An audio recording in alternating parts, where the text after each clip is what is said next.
రైతు రుణమాఫీపై బీఆర్ఎస్ కాంగ్రెస్ మధ్య dialogue war నడుస్తోంది. రైతు రుణమాఫీపై కాంగ్రెస్ చేతులెత్తేసిందని మాజీ మంత్రి హరీష్ రావు ఆరోపించారు.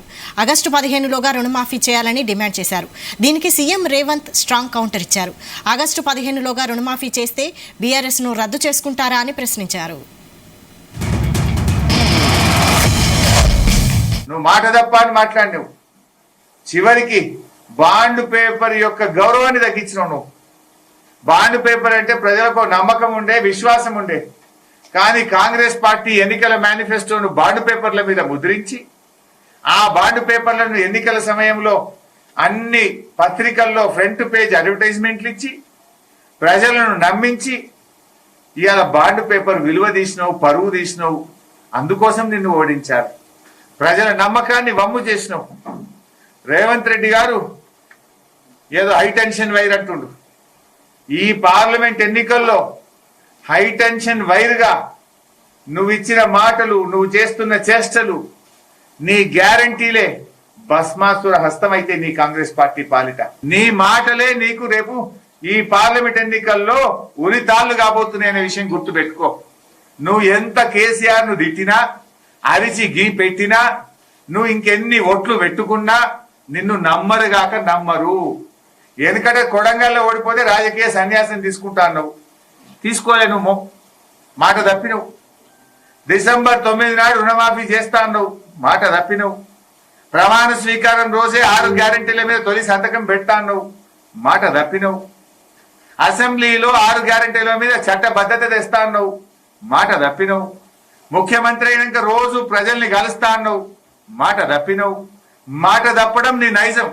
నువ్వు ఎంతమంది దేవుళ్ళ మీద ఒట్లు పెట్టినా, నువ్వు కేసీఆర్ ను ఎంత తిట్టినా మా రైతుల కడుపు నిండదు, మా మహిళల కడుపు నిండదు. నేను హరీష్ రావుకు సూటిగా కేసీఆర్ సవాలు విసురుతున్నా. 15 ఆగస్టు లోపల రుణమాఫీ నేను చేస్తా. నేను రుణమాఫీ చేస్తే నీ పార్టీ నువ్వు రద్దు చేసుకుంటావా? సవాళ్ళు స్వీకరించు.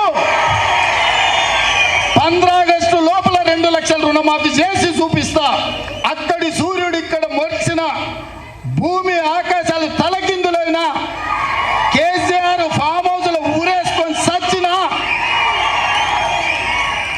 15 ఆగస్టు లోపల రైతులకు 2 లక్షల రుణమాఫీ చేస్తా. చేసిన మరుక్షణమే నీ పార్టీని నువ్వు రద్దు చేసుకుంటావా? నా సవాల్ను స్వీకరించు హరీష్ రావు. పోయి నీ మామని అడుగు. నేను మాట ఇస్తే ఎట్లుంటానో తెలుస్తుంది. నీ మామకు తెలుసు నీకంటే ఎక్కువ. అందుకే ఇవాళ చెప్తున్నా, ఈ వేదిక మీద నుంచి ఏ రైతు ఆధైర్యపడాల్సిన పని లేదు, ఏ రైతు బాధపడాల్సిన అవసరం లేదు. నేను బ్యాంక్ వాళ్ళకు కూడా చెప్తున్నా, రైతులకు నోటీసులు ఇస్తున్నట్ట డిసిసిబి బ్యాంక్ వాళ్ళు. ఎవరు మీరు అట్లాంటి అతిగా వ్యవహరించొద్దు. మిర్చితో సహా, అనా పైసతో సహా మీ పైసల్ని 15 ఆగస్టు లోపల తెలంగాణ ప్రభుత్వం చెల్లిస్తుంది. మీరు రైతులను ఎవరినైనా ఇబ్బంది పెట్టే కార్యక్రమం చేస్తే ఈ ప్రభుత్వం చూస్తూ ఊరుకోదని చెప్పి బ్యాంక్ అధికారులకు, కోఆపరేటివ్ బ్యాంకు అధికారులకు కూడా నేను స్పష్టంగా, మాది జిమ్మెదారీ రైతుల తరఫున రుణమాఫీకి మీ అప్పు చెల్లించేది. 15 ఆగస్టు లోపల నీకు అప్పు కడతాం. మా రైతుల పాస్ పుస్తకాలు విముక్తి చేసి ఇంటింటికి వాళ్ళ దగ్గరికి పంపించే బాధ్యత మా ప్రభుత్వం తీసుకుంటుంది. ఆనాడు కేసీఆర్ ప్రభుత్వంలో జొన్నలు వేయొద్దన్నాడు, కందులు వేస్తే కొనటోళ్ళు లేడన్నాడు, మిర్చి వేస్తే తెగులు వచ్చి చచ్చిపోయింది, పత్తి వేస్తే దిక్కు లేకుండా పోయింది, మొక్కజొన్నలు, సోయాబీన్ ఏం పండించినా లేక చివరికి రైతులందరినీ ఓరేసుకోమని చెప్పింది కేసీఆర్.